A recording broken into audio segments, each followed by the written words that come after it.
Halo kids, sekarang kita sedang berada di Museum Manusia Purba Sangiran, Kota Serdayu. Kita akan belajar sejarah lapisan tanah dari 4 zaman, tentang waktu 400.000 sampai dengan 1.800.000 tahun yang lampau. Kita akan dibimbing oleh pemandu. Selamat nonton ya kids.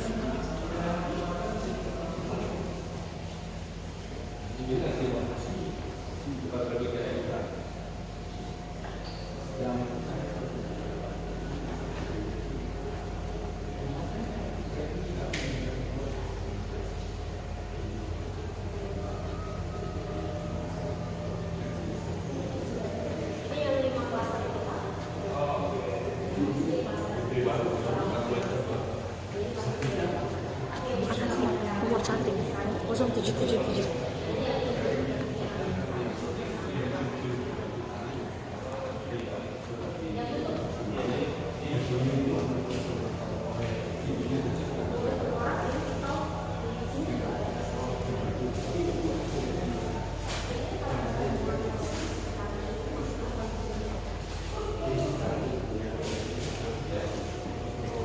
Mama tunggu di sini.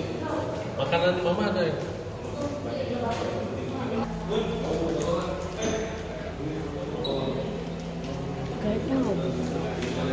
Sangiran itu telah mengalami proses geologi sangat panjang. Diawali dari 2.400.000 tahun yang lalu, Sangiran itu masih berupa laut dalam.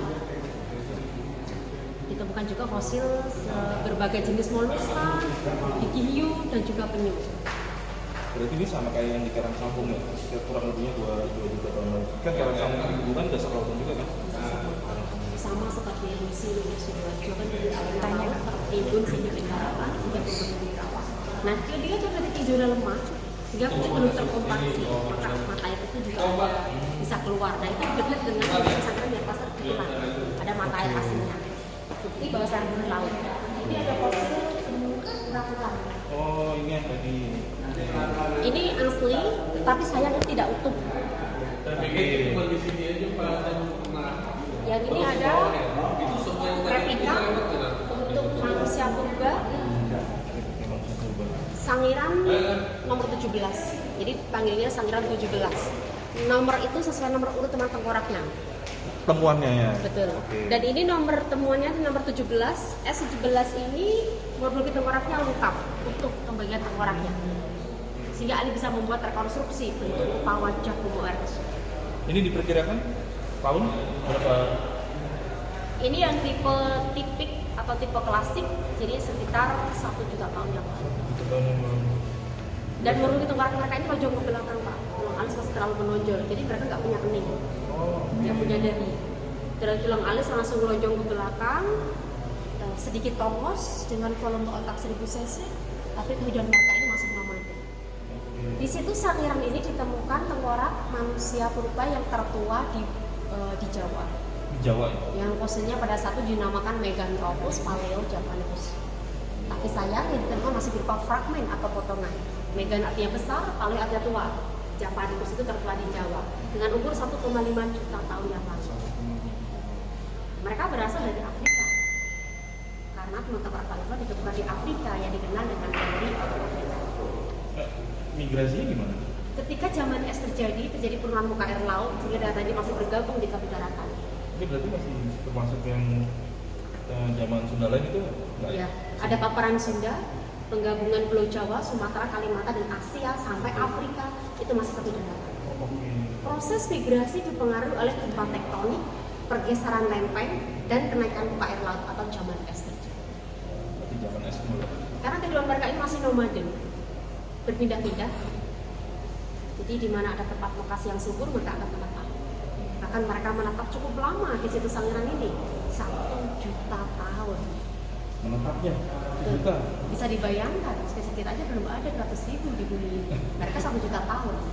Maka tengkorak yang ditemukan di Sangiran ini sudah menyumbangkan lebih dari 50% temuan di dunia berasal dari Sangiran. Sangiran yang menjawab dunia. Nah, dari itu banyak sekali peneliti ilmuwan yang ingin melakukan tentang Sangiran. Apakah manusia itu berasal dari berak? Nanti jawabannya di ruang diorama saja. Sini tak selesai. Udah. tebal. Ini temuan dari PCTS Nano, itu hasil kolaborasi ekskavasi Perancis dan juga Indonesia. Oh, Yang kolaborasi dari Nah. UNESCO, Pak. Karena saya juga dari akun UNESCO, ini temuan di Museum Nano PCTS. PCTS di mana? PCTS itu jaraknya 3 kilo dari sini. Oh. Itu harus susur Sungai Pucung dulu, Oh. baru ke lokasi untuk Ini diperkirakan ekskavasi. berapa juta tahun? Yang ini ratusan ribu, tidak Ratusan jutaan ribu. lagi. Oh. Karena Sangiran sudah beralih lingkungan dari laut menjadi rawa, yang ketiga menjadi hutan terbuka, yang terakhir menjadi kerindan tandus. Dan fosil ini ditemukan di hutan terbuka.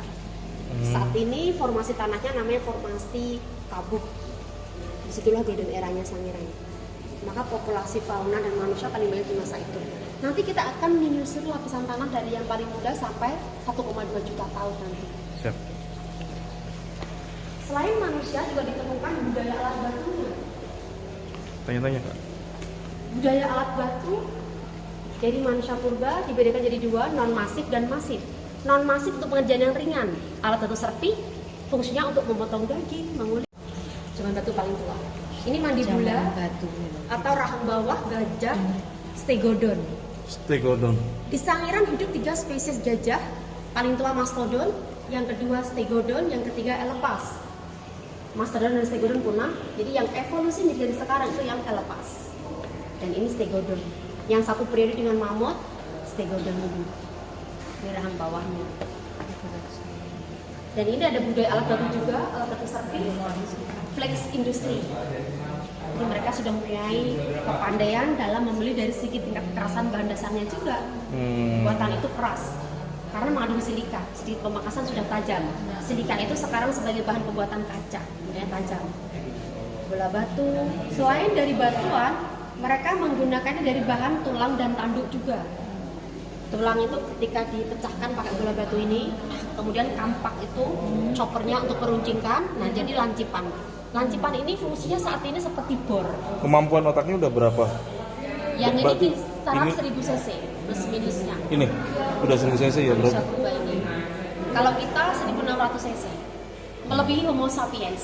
Melebihi Homo sapiens. Dulu tengkorak kan ada yang dinamakan Meganthropus paleojavanicus, ada Pithecanthropus erectus sesuai nomor morfologi temuan tengkoraknya. Ada sesuai lokasi temuannya, Homo solensis ditemukan di Sungai Aliran Bengawan Solo. Artinya tempat ditemukan itu pasti disematkan ya, Namanya. disematkan. Dan namanya. juga sesuai morfologi tengkoraknya. Megang kan artinya besar. Ya, oh. Sementara Pithecanthropus itu sesuai temuan di Jundibody Titil. Pithe dengan Pithekos artinya kerah. Kan tengkoraknya morfologinya masih seperti kerah. Bahasa Latinnya. Tapi ini tidak boleh dipegang karena kita ada keringatnya. Asam klorida, maka tidak boleh menyentuh fosilnya, akan bagian rusak. Tapi nanti di ruang diorama, ruang pamer, kita akan menyentuh fosil dengan umur 1,2 juta. Fosil. Fosil. Apa itu fosil? Halo, apa itu fosil? Ada yang tahu? Tadi belum paham di sana. Apa itu fosil? Fosil apa? Kan Itu ditanya. arkeolog ya waktu pengen jadi arkeolog itu. Fosil itu material yang sudah mengalami proses fosilisasi. Apa itu proses fosilisasi? Terjadi perubahan unsur dari bahan organik menjadi anorganik. Bahan organik seperti tulang, gigi, kayu, nah terendapkan oleh aktivitas gunung berapi purba yang membawa sedimen itu mengandung mineral, silika, dan oksida besi. Masuk ke pori-pori tulang. Sehingga kandungan tulang itu sudah tergantikan oleh mineral, silika, dan oksida besi. Bentuknya masih monoton, seperti tulangnya. Dan itu bisa Tengkorak jadi berkeluar. minyak bumi ya? Itu butuh ratusan juta. Butuh ratusan Jadi beda. juta. Ini jutaan tahun. Karena terkubur, terendapkan selama jutaan tahun, tapi yang mengendapkannya tanahnya beda. Karena mengandung mineral, silika, dan oksida besi. Sudah mengeras, sudah membatu, sudah menjadi fosil. Tulang sekarang, maksudnya tulang kita diperkirakan tidak bisa menjadi fosil. Karena apa? Tidak mengalami proses fosilisasi. Terkubur tanah biasa, terurai jadi tanah. Tidak untuk mereka, mereka terkubur oleh sedimen yang mengandung mineral, silika, dan oksida besi. Uniknya itu. Kenapa? Itu memang di zaman itu komposisi tanahnya seperti itu.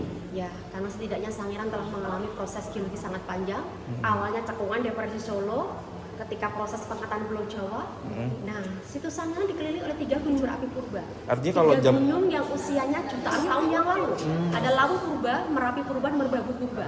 Meletus secara bergantian, terus menerus dan tidak terputus. Sehingga jadi terjadi perubahan lingkungan, mereka bisa bermigrasi menetap di Sangiran. Karena apa? Faktor makanan. Kenapa mereka nggak ditemukan di Sumatera, Kalimantan? Di tempat lain tidak terjadi perubahan lingkungan seperti ada di Sangiran. Di tempat lain tidak ada aktivitas gunung berapi purba yang usianya jutaan tahun. Uniknya itu. Kenapa mereka terpusat di sini? Di sini ada peran aktivitas dari gunung berapi purba. Jadi Sangiran unik. Makanya temuannya di sini yang bisa menjawab dunia. Maka dari itu banyak sekali peneliti, ilmuwan yang ingin melakukan penelitian dan belajar di tempat ini. Sudah paham fosil?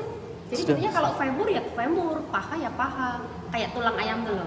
Tapi kandungan tulangnya yang sudah tidak mengandung tulang lagi, tapi mengandung mineral. jadi manusia zaman dulu jutaan tahun yang lalu itu karena lingkungan tanahnya itu berbeda sama sekarang, maka bisa jadi fosil. Kalau sekarang nggak bisa ya. Sekarang udah baur lah, kayak orang meninggal dikubur ya udah ya nggak bisa lama-lama. Yang ini lokasi PCTS Nano yang dari kegiatannya dari UNESCO. Itu ada Bapak Prof. François Semak, ahli arkeologi dari Prancis. Beliau ini sudah mendedikasikan di Sangiran sudah 28 tahun sampai Iya. sekarang ya, ahli arkeologis. Oh, Dan ini temuan-temuan dan termasuk fosil gajah stegodon itu yang ditemukan di lokasi yang di sana. Oh, berarti dimulai 2009 ya? Ya, untuk ekskavasinya. Ekskavasinya Tapi beliau ya? ini sudah melakukan penelitian sebelum waktu masih muda itu beliau sudah melakukan penelitian di sini. Oke. Penelitian kemudian baru proses ekskavasinya di 2009 itu ya. Ada kegiatan. Ini murni memang ada intervensi atau bantuan dari UNESCO atau memang pemerintah juga bantu untuk proses dua-duanya. kolaborasi? Ya. Kalau sebelumnya penelitian pertama kali datang dari Belanda itu yang melakukan penelitian di Sangiran, itu juga ada hibah dana dari negaranya. Itu waktu penjajahan kolonial Hindia Belanda tahun 1934, DHR von Koningswald ini yang pertama kali menemukan budaya alat batu di situs Sangiran, Flex Industry. Ditemukan budaya alat batu yang sudah bercirikan ada bekas campur tangan manusia, sehingga beliau ini punya pendapat kalau ditemukan budaya alat batunya berarti ada jejak pembuatnya dong. Betul. Akhirnya dilakukan ekskavasi, 2 tahun kemudian menemukan gigi human, manusia. Terbukti di sini ada jejak manusia. Makin tahun ke tahun makin banyak penelitian dan menyuruh warga masyarakat juga untuk mengumpulkan balung buto. Dulu warga nyebut fosil ini balung buto karena mengira adalah tulangnya raksasa. Jadi balung buto itu silahkan dicari, dikumpulkan, nanti GHR Konsol ini akan memberikan imbalan saksi. Oh, oke. Disitulah yang awalnya warga itu takut mengandung kutukan mistis, akhirnya terpatahkan oleh uang berisik. Ada unsur ekonomi. Yuk, kita turun ke bawah. Ya. Lapisan tanahnya. Itu yang Notopuro paling muda. Itu lingkungan Sangiran berupa stepa tandus. Yang di bawahnya lebih tua lagi ada formasi Kabu. Paling tua 730.000 tahun yang lalu. Selanjutnya ada Grenzbang. Nah, itu berasal dari bahasa Jerman karena artinya pembatas. Yang di sini daratan subur, di bawahnya ini ada formasi Kucangan, itu lingkungan rawa. Di sini tidak ada lingkungan laut. Kalau ini gambarnya? Ini denah, kita baru di lobi bagian atas. Kita nanti akan denah turun ini. ke layer geologi, masuk ke display area, ruang pamer, 2 ruang pamer. Kemudian terakhir ada sebuah koleksi yang bisa dilihat, dikunjungi. Kita bisa kanvas melukis. Temanya boleh bebas, tapi apa itu yang tentang di Sangiran lah. Karena Nih, ada Anjungan Notopuro. kita ke formasi paling muda, formasi Notopuro, umurnya 250.000 tahun sampai 11.000 tahun yang lalu di sini. Formasi Notopuro. Di sini lapisan paling atas, paling muda, karena lapisan kemendakannya juga paling muda, sehingga fosil yang ditemukan di sini tidak berupa fosil yang kuat, karena endapannya paling muda. Ini ditemukan fosil ini femur paha gajah ya. Tapi sayang, kondisinya memang tidak utuh. Karena apa? Di sini kan gambarnya paling muda.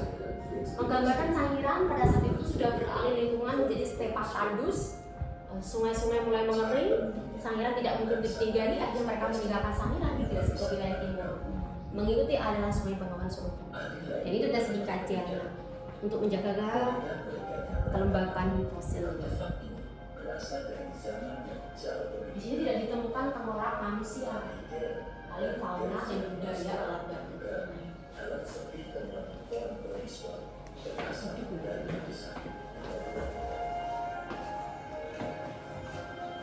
Ya, mau nge-game? Silakan. Tuh. Diketuk gambarnya, nanti disatuin lainnya. Nanti diingat-ingat ya, tadi tengkorak di sini, yang lainnya.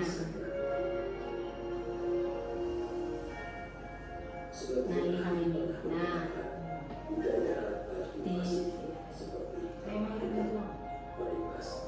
bentuk kerjasama.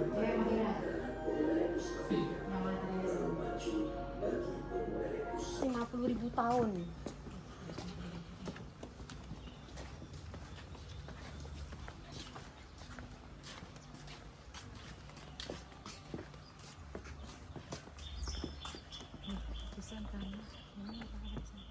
Jadi ini bisa dilihat lapisan tanah secara real kalau di sini. Dan di sini di kabuk, tapi kabuk atas. Nanti yang di bawah itu kabuk bawah, menggambarkan Sangiran berupa hutan terbuka dan juga savana. Di sini adalah golden eranya Sangiran, Gemampah Lojinawi. Maka populasi fauna dan manusia paling banyak di masa ini. Nah, disinilah masa subur-suburnya. Terakhir kemudian ada aktivitas gunung lagi, kemudian membuat cuaca sangat panas, sungai-sungai mengering, akhirnya meninggalkannya. Itu ya deformasi Notopuro. Ini tanahnya yang mana, Bu? Yang itu Pak. Yang atas ini nih? Ya, Ini? ya. Oh. Yang ini cor. Yang atas itu. Ini ada breksi, ada aktivitas lahar. Jadi ini breksi atas. Pembatas antara golden era dan yang kering dan tandus. Breksi atas. Setara dengan tebing breksi Jogja. 250 tahun yang lalu. Ya, kita turun. Tanahnya udah gitu. Udah.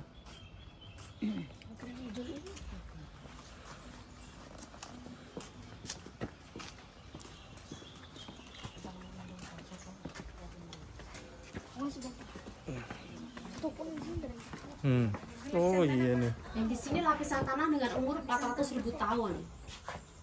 Berjarak 50.000 jaraknya. Di sana sudah 350, di Ini sini bisa dipegang? dua lagi. Bisa. Ini 400.000 tahun ini. Oh tapi emang kalau di ini tanahnya modelnya kayak gini. Cara menentukan umur fosil itu ada dua metode. Lapisan tanah kan bisa diketahui umurnya pakai karbon. Karbon C14. Nah, untuk menentukan umur fosil, dari lapisan tanah fosil itu ditemukan. Kalau ditemukan di lapisan atas, umurnya lebih muda dibandingkan temuan yang di bawah. Hukum superposisi. Yang kedua metode absolut. Misalkan di sini ada temuan fosil kerbau, nah tanahnya diambil. Berarti sebelum menentukan umur, berarti untuk menentukan umur fosil itu dari umur tanahnya itu ya? Maka ada dua metode. Dari perkiraan lapisan tanah itu, kalau di atas berarti lebih muda, di bawah lebih tua. Yang kedua metode absolut, dan ini lebih pasti mendekati umurnya, karena tanah sedimen di dekat temuan fosilnya itu sebagai rekaman jejak. Tanah ini diayak, kemudian diambil pasir kuarsa yang bentuknya seperti gula pasir. Lanjut dibawa ke laboratorium karena harus memakai cairan kimia berbahaya. Dari batuan argon paruh luruh waktu, luruh isotop, nanti akan bisa diketahui kapan terakhir kali pasir ini terkena sinar matahari. Jadi lebih mendetail ke metode absolut daripada perkiraan. Tapi tergantung temuannya. Kalau temuannya itu fauna atau kecil-kecil, bisa dari perkiraan lapisan tanahnya. Karena kalau metode absolut ini butuh biaya dan tidak hanya satu kali sampel. Biasanya digunakan metode absolut ini dari UNESCO. Kalau Indonesia sendiri itu kalau bukti temuan tengkorak itu baru pakai dua metode. Kalau fauna kan nggak sebanding nanti dengan biayanya. Iya betul. Ini layar kedua Anjungan Kabu. Tapi yang ini sering error, nggak bisa. Ini tadi gamenya. Beda dong. Beda, baru-baru. Disatukan, lebih menata Oh, ini lebih. kata-katanya.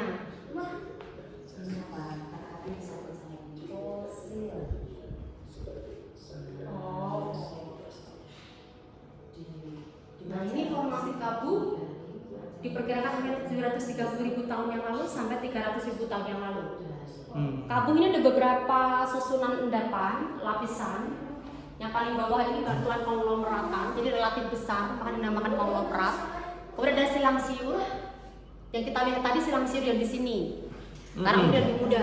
Kemudian ada lapisan tanah yang muda 350.000 tahun lagi tadi. Nah, Notopuro yang tadi itu yang atas itu ya? yang atas ini. Notopuro Tadi atas. ini 350.000, tadi kemudian 400.000 tahun, di sini 500.000 tahun, di sini 730.000 tahun yang lalu. Berarti ini kita yang ini ya, yang itu. Jadi ada beberapa endapan. Oh, ada beberapa endapan. Ini terbentuk silang siur hitam putih ini. Ini adalah material paling dominan di lingkungan formasi Kabuk karena menggambarkan Sangiran pada saat itu ada aliran sungai. Aliran sungai pasang surut sehingga membentuk lapisan silang siur.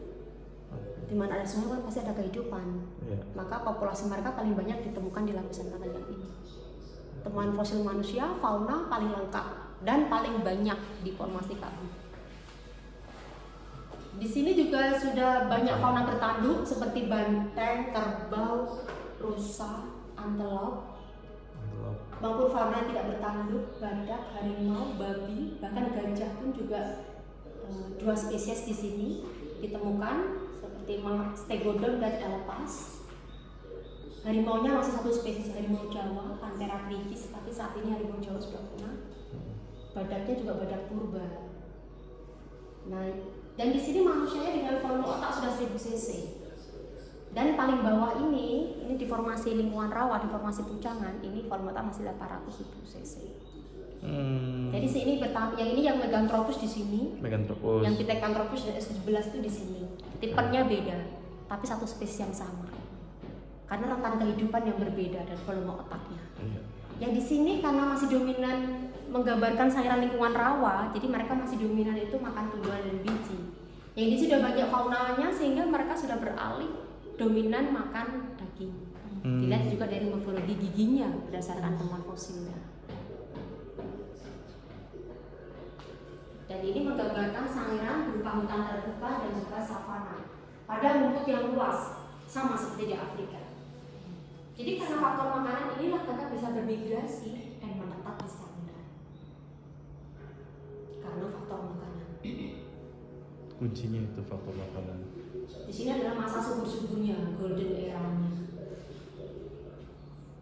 Artinya setelah zaman es itu udah mulai ada perubahan secara dunia ya? Zaman es terjadi beberapa kali, Pak, tidak satu kali. Oh, oke. Ketika zaman es terjadi, Homo erectus ini migrasi dari Afrika 1,8 juta tahun, kemudian ke Eropa, Cina, sampai ke Sangiran.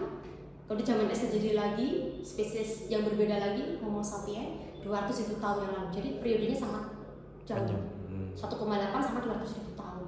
Karena volume otaknya lebih tinggi, sehingga migrasinya itu ke pelosok hunian di gua-gua di seluruh dunia, melebihi migrasi dari Homo erectus yang sebelumnya. Nah, untuk zaman es terakhir terjadi itu waktu temuan untuk yang Homo floresiensis. Oh, yang di Goa. Yang di Flores. Itu juga karena cuaca sangat panas, zaman es terakhir terjadi 20.000 tahun yang lalu. Akibat cuaca yang sangat panas, sumber makanan terbatas, ada pertumbuhannya melambat. Jadi untuk yang Homo flores itu diperkirakan tingginya 1 meter 6 cm karena mengalami pengerdilan atau bisa disebut hobbit. Karena Cuaca tadi zaman es terakhir terjadi panas, lingkungan panas, sumber makanan sedikit, artinya pertumbuhannya melambat, kurang gizi atau stunting. Yang kedua akibat diperkirakan terkena microvirus, bakteri microvirus. Hydro kan membesar, ini micro. Tapi fix kenapa Homo flores itu sampai sekarang mengalami pengerdilan, memang penelitian sampai sekarang belum selesai. Jadi masih menjadi perdebatan juga.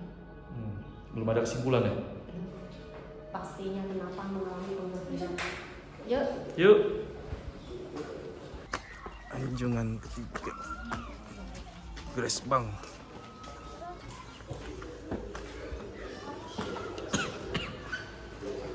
Sorry waktu habis. Oh, Tadi nggak bisa lagi.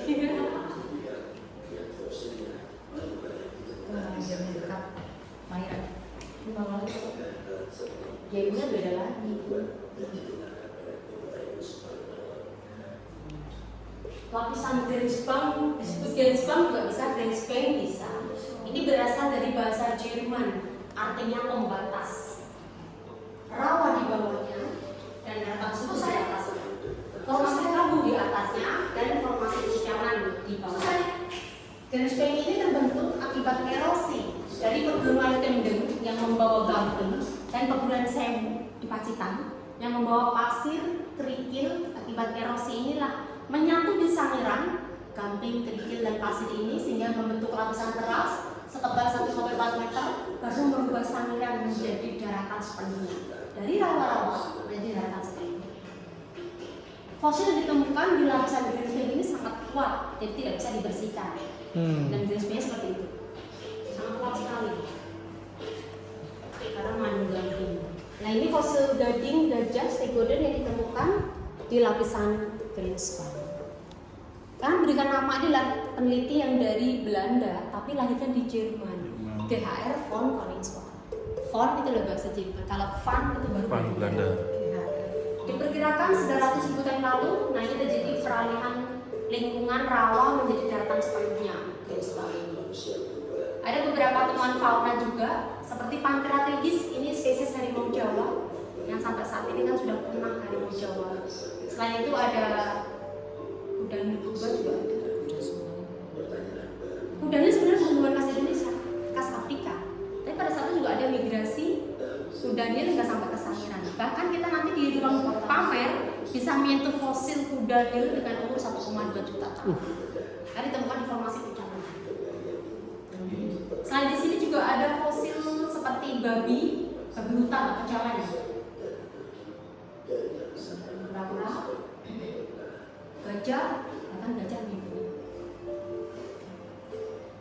Kita ke 1 juta sampai 1,2 juta. Sudah selesai gamenya, udah takut dia.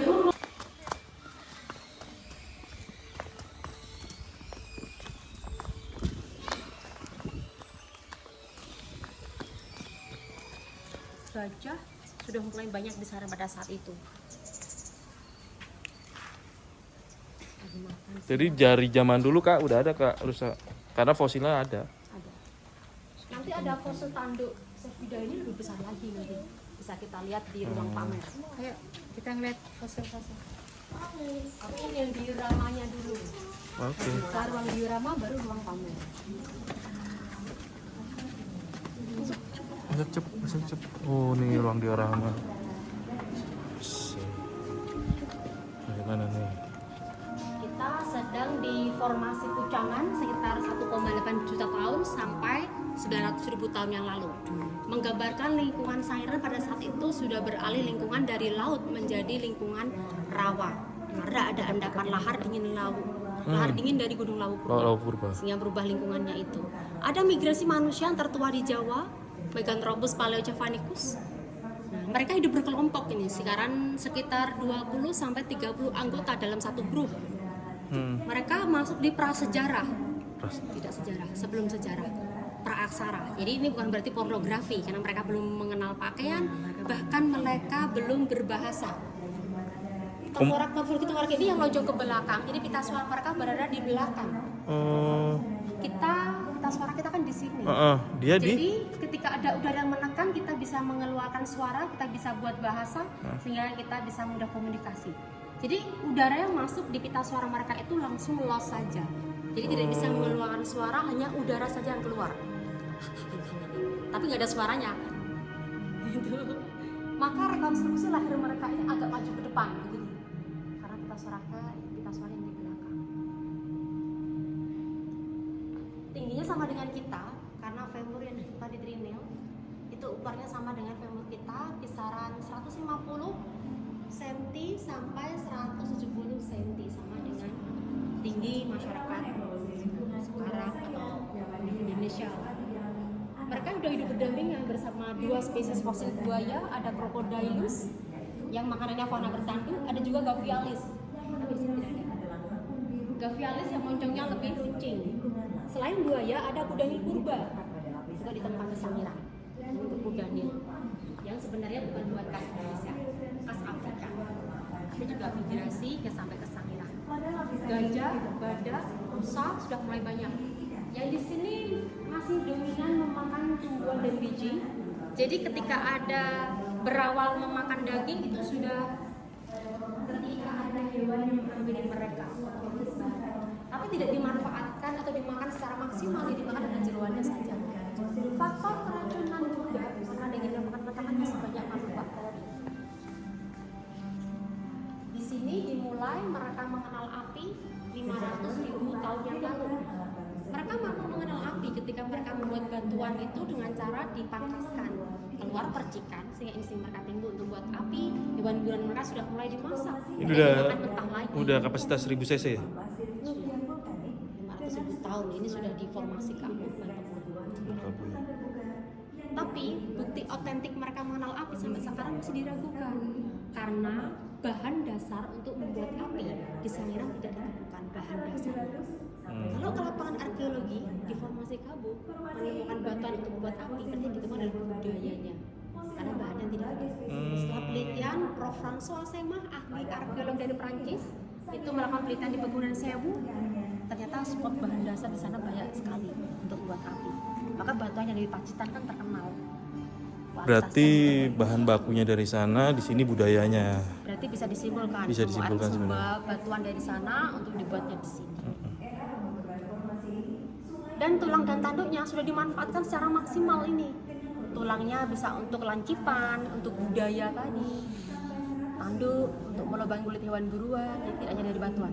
Seiring bertambah volume otaknya, makin bertambah tingkat kecerdasannya. Iya. Yang paling sederhana pasti menggunakan alat bantu serpih dengan size yang kecil-kecil. Karena di sini sudah mengenal kapak perimbas, penetap, genggam, bahkan sudah mengenal api.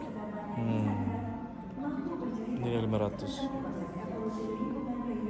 Jadi yang paling tua yang hidup di rawa ini golongkan Homo erectus tipe arkaik atau tipe kekar, volume otak 870 cc, tulang alas masih terlalu menonjol. Dan masih dominan makan tubuh dan biji karena gigi-giginya besar. Yang di sini sudah tipe tipik atau tipe klasik, volume otak sudah 1000 cc, S17 juga masuk tipe yang ini. S17 ini masuknya. Dan di Trinel, teman di Trinel itu juga masuk tipe yang ini untuk Pithecanthropus di Trinel. Dan ini peralatan budayanya sudah bertambah, perimbas, penetap, bola batu. Tulang alasnya tidak terlalu menonjol karena di sini sudah banyak makan daging. Morfologi gigi itu ditemukan telah mengalami tingkat kemiringan karena untuk mengunyah daging lebih kuat sehingga membuat otot-otot wajah itu tertarik sehingga bertambah volume otaknya. Disitulah bisa disimpulkan makanan mereka itu dari temuan morfologi gigi.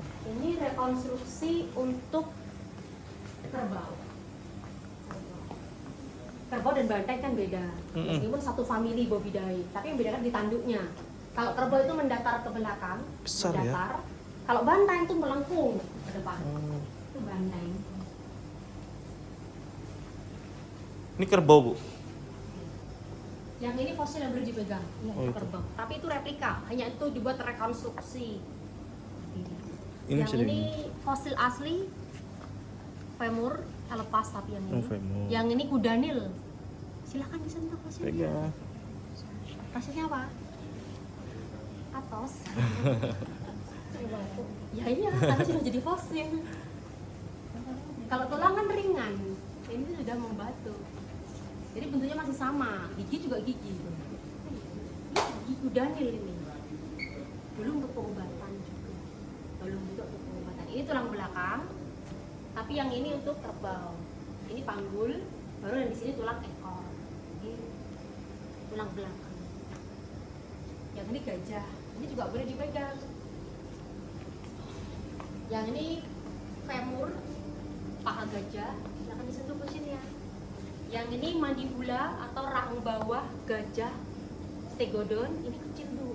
Diperkirakan ini masih anakan. Karena giginya ada yang belum tumbuh, masih di dalam. Usia mereka bisa diketahui dari giginya juga. Gigi. Dan ini masih anakan. Yang di lobi tadi udah dewasa karena sudah keluar semua. Ini panggul. Jadi ada yang patah seperti ini, pakai lainnya itu pakai getah pinus karena tingkatannya lebih kuat. Yang ini fosil tanduk rusa, yang ini tanduknya besar banget. tapi sayang tidak utuh. Nah, ini perubahan lingkungan Ya. dari formasi pucangan menggambarkan Sangiran lingkungan rawa. Ada berbagai temuan juga dari babi, rusa. Ini dari yang awal. Dari bawah ya. Dari apa? Nah, Rawa. sebenarnya kan laut dulu, Laut, tapi laut di rawa, sini tidak ada. Brisbane. Rawa, kemudian jadi daratan, Daratan, Brisbane, kemudian di formasi Kabuk. kabuk, di sini golden era, Golden Era. yang di sini kering dan tandus. Oh. Ada juga beserta fosil temuannya. Tapi sayang temuan yang di sini kan relatif agak rapuh, jadi tidak kuat karena endapannya paling muda. Sudah terdapat jutaan tahun batuan biasa dan mana budaya. Nah, di sini ada dua kriteria. Yang pertama, di sini ada bekas campur tangan manusia. Seperti sisi perinting, ini ada sisi yang tajam, ada bekas aus pemakaian, dan sisi halus ini untuk pegangannya. Selain itu, alat batu ini ditemukan di tanah yang masih in situ, tanah yang masih tetap tidak berubah, di samping temuan fosil Homo erectusnya. Itu adalah pertanda budaya mereka. Ini alat pusati, kemudian dengan ada alat bahan masif untuk kemudian berat. Berat batu seperti tadi yang lalu juga bisa. Untuk melempari bendungan juga bisa.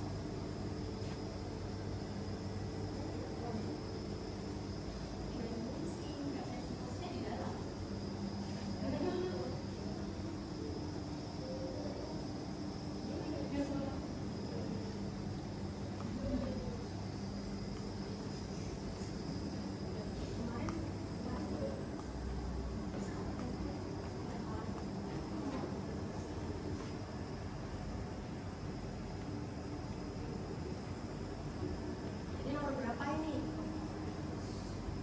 Sangiran S berapa ya yang ini? 17. S17 itu teman dari Pak Tommy Bruno atau Cikin, itu seorang petani. Ketika sedang aktivitas pertanian, Indonesia kemudian terlihat tengkorak. Itu dapat diobati karena alat taninya. Tengkorak asli disimpan di museum di Bandung. Ini sebagai masterpiece. Oh, yang kita pernah ke sana itu. Museum Geologi. Sebagai masterpiece sehingga Anda bisa membuat rekonstruksi bentuk rupa wajah Homo erectusnya. Kalau fragmen, potongan-potongan seperti itu kan tidak bisa dibuat rekonstruksi. Ini yang terlengkap se-Asia. Tahun 2011, Prof. Hari Widianto, ahli paleoantropologi dari UGM, membawa tengkorak asli S17 ini ke Perancis beserta femur tuan di Trinil dan kerangka di Goa Liang Bois Flores untuk dibuat patung rekonstruksi di sana. Dua patung rekonstruksi dari Perancis dengan size asli 1:1. Bahannya dari silikon, bahkan membuatnya pun juga sangat detail.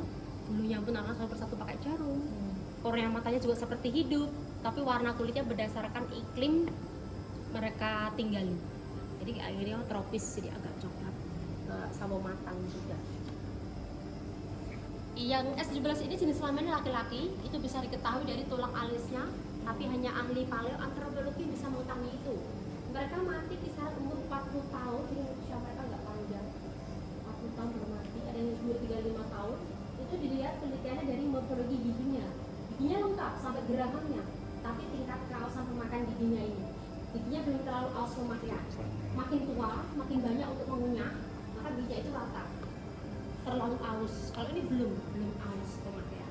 Dewasa, tapi belum lansia. 50% lebih temuan di dunia berasal dari Sangiran. Sangiran yang menjawab dunia sekitar 150 individu tengkorak yang sudah ditemukan. Kenapa ditemukan kebanyakan tengkorak? Fosil kakinya kemana? Fosil tangannya kemana? Rata-rata tengkorak semua ini. Paling dominan, lebih dari 100 itu tengkorak. Karena tengkorak ini bagian tulang yang paling kuat di antara tulang lainnya. Karena untuk melindungi otak.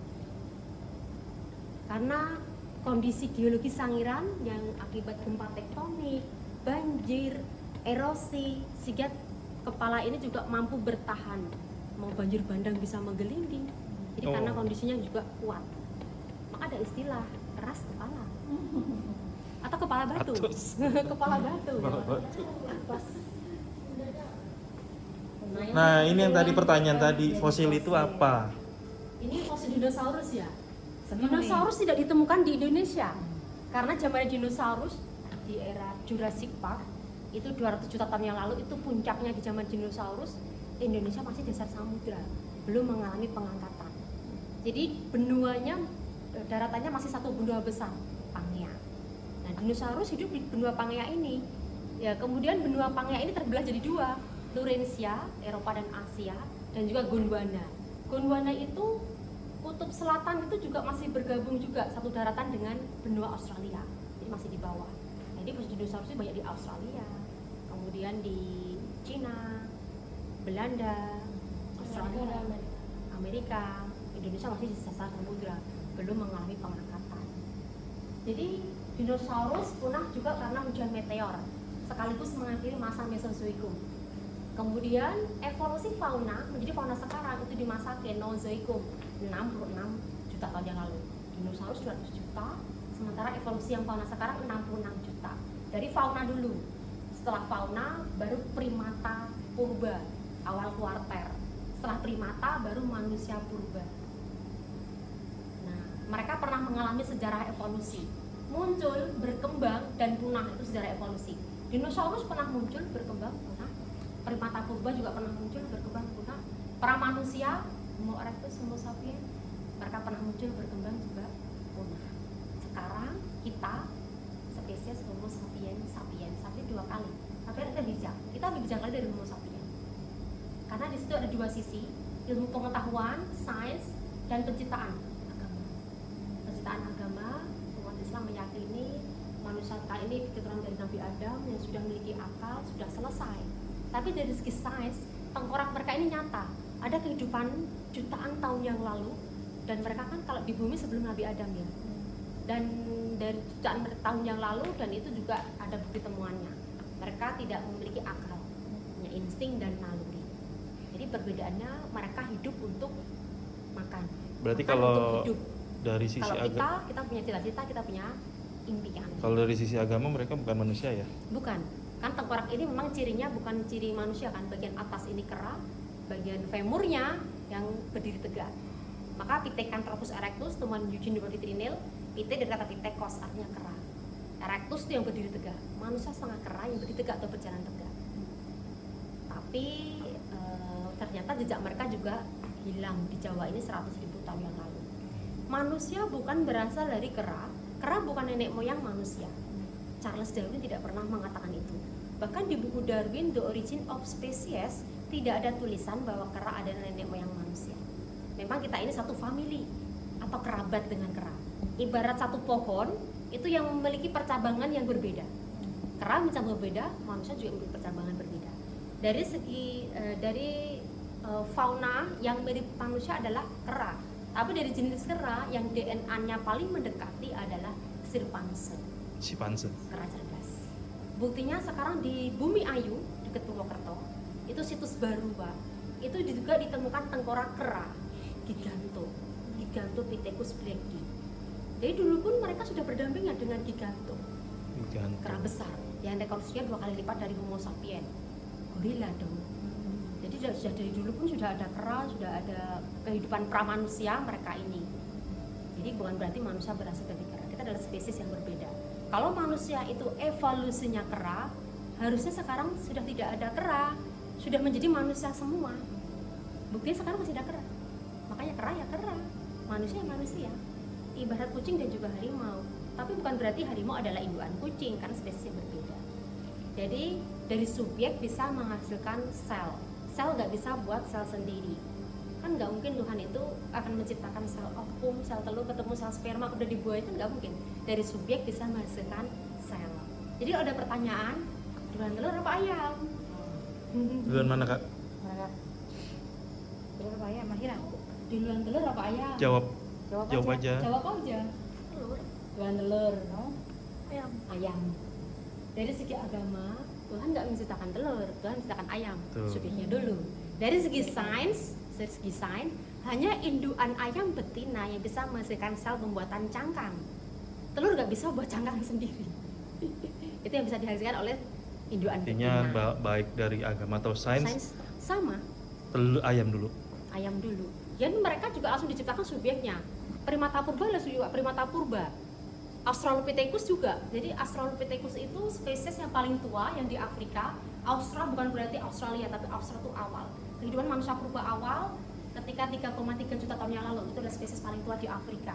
belum mampu bermigrasi karena mereka ini juga belum mengenal sistem berdiri tegak, masih bipedalisme atau masih menggunakannya untuk menerbang badannya. Kemudian ada Homo habilis, ada Afarensis dan spesies yang lainnya itu tidak bisa bermigrasi. Tapi dari jenis Homo pertama yang bisa keluar dari Afrika adalah Homo erectus ini, sang pengelana dunia, karena mampu beradaptasi di iklim panas, dingin maupun sedang. Spesies mereka ada spesies sebelumnya belum mampu. Nah ini manusianya mati, manusia purbanya. Yang tertinggal adalah bahan organik, tulang dan gigi. Kalau Itu ini bahan organik. bukan kategori manusia, kenapa disebut manusia purba? Mereka sudah memiliki ciri manusia. Ciri manusia. Ciri manusia, bukan ciri manusia ya, di giginya. Kalau primata itu kan taringnya lebih panjang dari gigi pengunyahnya, sementara gigi mereka itu sudah sejajar giginya itu. Mereka sudah bisa membuat pembuatan alat batu.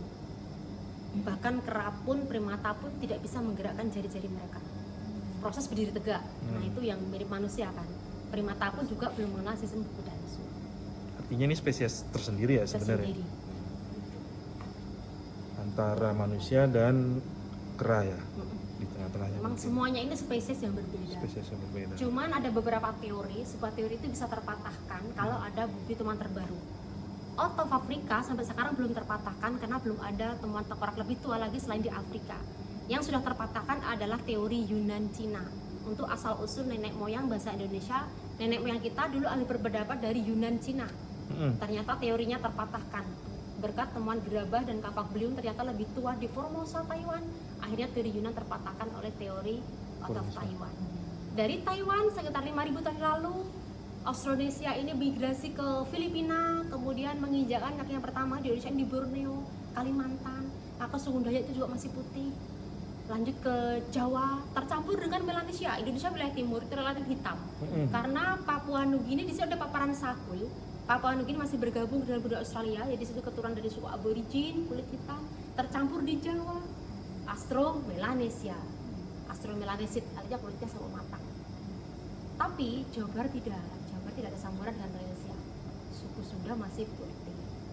Oh, dia nggak nyampur ke Melanesia. Selain genetik, iklim juga mempengaruhi. Iklim. Kan di situ juga ada dua teori. Untuk dua teori ini ada teori penggantian dan teori multiregional. Tapi yang paling banyak digunakan adalah multiregional. Teori penggantian itu adalah bahwa mereka untuk Homo erectus sendiri, mereka berasal dari Afrika, kemudian berevolusi di Afrika, satu ibu di Afrika. Setelah berevolusi baru bermigrasi ke berbagai tempat. Yang multiregional, mereka berasal dari Afrika, kemudian migrasi dulu ke berbagai tempat. Evolusinya di tempat mereka bermigrasi. Yang evolusi di iklim panas, merubah kulit mereka menjadi gelap, rambut keriting seperti negroid dari Afrika, Kaukasus dari Eropa, kornea lebih biru, kulit lebih terang karena iklim yang dingin. Mongolit dari Cina, Australia dari Asia Timur dan juga Australia. Tapi kalau Indonesia ini mix antara Mongoloid dan Australoid. Paling banyak hubungannya adalah yang multiregional, tidak untuk pengganti. Lebih sederhananya itu seperti yang di Indonesia, yang hidup di daerah pesisir pantai dan pegunungan itu juga beda. Kadar oksigen, sehingga lingkungan di pegunungan kan oksigennya juga sedikit ya, sehingga memungkinkan untuk bernapas 2 kali lipat, maka paru-parunya juga lebih lebat dibandingkan yang daerah pesisir. Itu sederhananya saja. Ya ini manusia purbanya mati, yang tertinggal bahan organiknya, tulang sama giginya. Daging tidak bisa jadi fosil karena anorganik. Kemudian ada letusan gunung berapi purba yang tanahnya ini mengubur tulang dan giginya ini. Tapi tanahnya ini mengandung mineral, silika, dan oksida besi masuk ke pori-pori tulang, sehingga kandungan tulangnya ini tergantikan. Sehingga sudah mengeras, sudah menjadi fosil. Kemudian ini setelah jadi fosil, peneliti ini melakukan ekskavasi, penelitian. Cara menentukan lokasi tidak ujuk-ujuk saya datang ke sini, tidak. Ada beberapa kriteria. Survei ke berbagai tempat, mencari tanah yang banyak kandungan fosilnya. Yang pertama, kandungan mineral dalam tanah. Yang kedua, di sana juga ditemukan serpihan fosil. Yang ketiga, wawancara kepada masyarakat. Di mana masyarakat juga nemu fosil, apalagi temuan tengkorak. dulu nemukan tengkorak di sebelah sana. Nah itu sebagai acuan juga untuk lokasi ekskavasi. Kenapa yang PCTS Nano dekat dengan temuan S11? Di situ ditemukan satu individu, besar kemungkinan di situ ditemukan individu yang lainnya. Total fosil sampai saat ini lebih dari 30.000 fosil yang dikoleksi di Museum Sangiran. Itu baru 40%. Yang 60% diperkirakan masih terkubur di situs, luas situs yang 59,21 km. Ini S1, S2. Ini hanya fragmen-fragmen. Maka nggak bisa dibuat bentuk rupa wajahnya. Gambarnya itu apa digambarnya? S1A itu apa? S1A? S1A berarti ketemu S1B, berarti satu individu, Pak. Oh, satu individu. Cuma ada fosilnya ada lebih dari satu ya gitu ya. Temuannya ternyata itu satu individu atau satu orang. Ini bagian gigi bawah. Ini bagian atap tengkorak.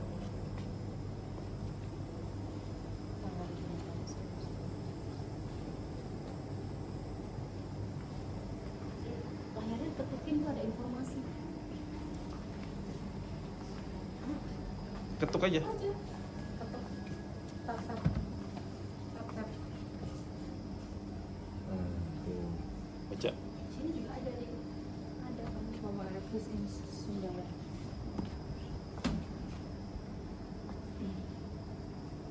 Sundalin. Wah tuh arkeolog tuh buat anakku. Dulu pas kecil katanya mau jadi arkeolog di museum. Waktu kecil. Arkeologi itu malah tentang fosil batuan, baik budaya, manusia dan fauna. Jadi lengkapnya ke arkeologi. Kalau geologi tentang lapisan tanahnya kan. Kalau paleontologi khusus fauna. Kalau paleoantropologi itu bisa manusia dan buat rekonstruksi antropologi. Nah ini ada foto Raden Saleh, seorang pelukis bangsawan. Lukisan beliau ini terkenal di kancah Eropa. Beliau ini setara dengan penelitian di sini, meskipun beliau ini bukan peneliti, tapi Raden Saleh ini yang mempelopori membawa fosil dari Jawa ke Eropa. Ini ada Eugene de Bois Java yang Man. menemukan Pithecanthropus di Trinil. Java Man. Yang The Homeland of Java Man itu yang S27 yang Meganthropus. Karena 1,5 juta. Berarti bisa disebutkan yang keterangan ini migrasinya berasal dari Sangiran. Karena ditemukan lebih tua lagi. Ini GHR Koningswald, peneliti yang pertama kali datang Von. dari Belanda. Belanda. Tapi lahirnya di Jerman. Dia ini yang menemukan pertama kali tahun 1134 Grisbang. alat tutu serpih. Alat tutu serpih itu di formasi apa ya? Kabuh temuannya, Pak. Oh, kabu. Kalau di atasnya Gresbank juga ada. Gresbank, Kabuh, tapi ini di wilayah Ngebung, di Museum Klaster Ngebung tentang sejarah para penelitian. Jadi foto-foto beliau itu di sana. Raden Saleh ini ada di Ngebung yang ini. Kemudian beliau ini untuk membuktikan Sangiran Flax Industry karena pada saat itu juga dibantah oleh ahli yang lainnya. Nggak mungkin Sangiran Flax Industry. Eugene de Bois saja tidak tertarik untuk melakukan penelitian di Sangiran. Akhirnya beliau ini punya pendapat suatu saat pasti ketemu jejak manusianya. Karena budaya itu siapa yang membuat? Akhirnya 2 tahun kemudian ditemukan gigi S1 R&B itu dan kemudian S2. S2 beda tempat itu di Bukuran. Tapi saat ini juga tutup. Jadi lokasinya sangat jauh kan. Ukuran. Beliau juga melakukan penelitian-penelitian juga dan menyuruh warga masyarakat untuk mencari Balun Buto.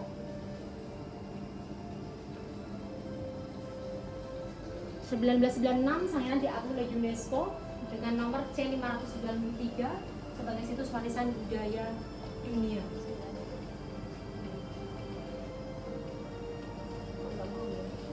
Ini ada Prof. François, maaf ya Pak.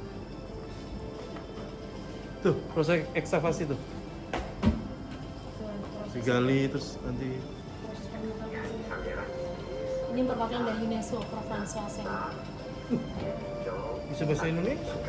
Bisa, fasih, Paseh. malah bisa berbahasa Jawa Jawa. lagi.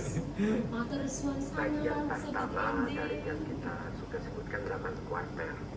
8 kuarter itu suatu periode dalam sejarah di mana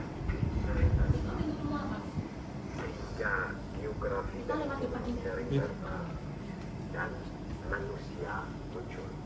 Nah, pentingnya Sangiran dari dunia itu juga dari situ. Di sini ditemukan manusia siapa nama yang menjadi panggung itu. Itu Sungai Pucung, ketemuan S11 dan itu mau menuju lokasi PCTS untuk penggalian dari UNESCO. Terakhir kita ke storage gudang koleksi fosil.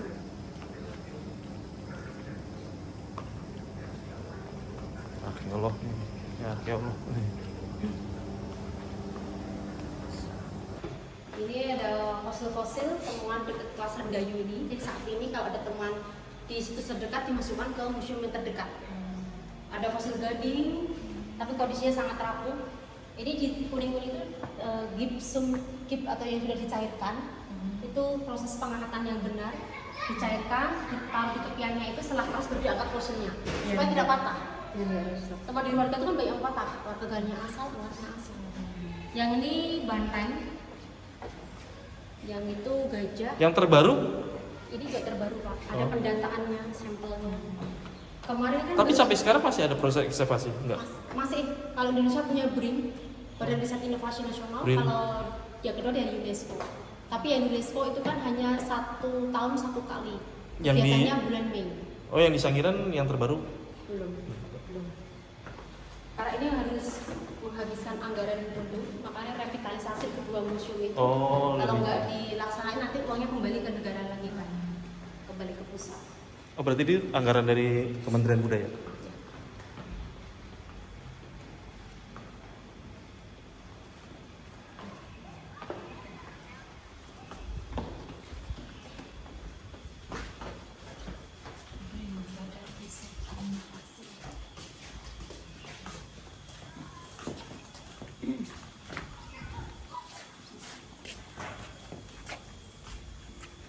Oke kids, sampai di sini dulu ya belajar kita di Museum Purba Sangiran. Semoga dapat bermanfaat dan menambah ilmu pengetahuan sejarah kita. Sampai jumpa kids. Dadah.